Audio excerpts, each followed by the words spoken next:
کہ دیکھو اگر تم کل قیامت کے دن،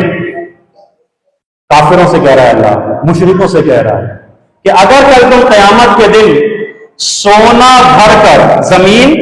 سونا بھر کر بھی لے کر آ جاؤ، زمین میں سونا بھر کے بھی لے کر آ جاؤ، اور یہ چاہو کہ اللہ مجھے بخش دے، فرمایا ایسا نہیں ہو سکتا۔ یہ دلیل ہے اس چیز کی کہ توحید کتنی بڑی دولت ہے اس سونے اور چاندی کے مقابلے میں، دنیا کی جاہ و عظمت کے مقابلے میں، دنیا کے وسائل اور سہولیات کے مقابلے میں توحید کتنی بڑی نعمت عظمیٰ ہے۔ فرمایا تم سونا چاندی ہیرے جواہرات پوری زمین بھر کے لاؤ اور کہو کہ اللہ مجھے بخش دے، فرمایا ہم نہیں بخشیں گے، ہاں اگر تم زمین اور آسمان گناہوں سے بھر کر آؤ لیکن اس میں شرک نہ ہو، توحید ہو، ہم توحید کی نعمت سے سارے گناہ کو بخش دیں گے، سارے گناہوں کو ہم معاف فرما دیں گے۔ فرمایا یہ ہے دلیل اس چیز کی کہ تمہارے پاس توحید جیسی عظیم نعمت اللہ رب العالمین نے عطا کی۔ اللہ کے نبی علیہ السلام نے ایک شخص عبداللہ بن جدعان کا واقعہ ذکر کیا ہے، آپ نے سنا ہوگا۔ عبداللہ بن جدعان اپنے دور کا بڑا سخی آدمی تھا، بہت خرچ کرتا تھا، بہت مال دیتا تھا، لوگوں کو کھلاتا تھا، پلاتا تھا، پہناتا تھا، نہ جانے کیا کچھ لوگوں کے لیے فلاحی کام کیا کرتا تھا، خیر خواہی کے کام کیا کرتا تھا۔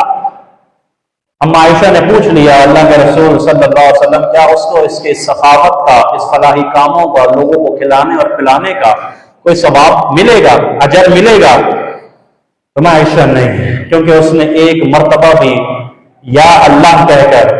یا اللہ میں تیری ہی عبادت کرتا ہوں اور اللہ ہی وحدہ لا شریک ہے، یہ جملے کبھی ادا نہیں کیے۔ وہ لات کو، منات کو، عزا کو، ہبل کو، غیر اللہ کو پکارتا رہا ساری زندگی، اور اسی شرک کی حالت میں وہ اس دنیا سے فوت ہو گیا، اپنے گناہوں کو معاف نہ کروا سکا۔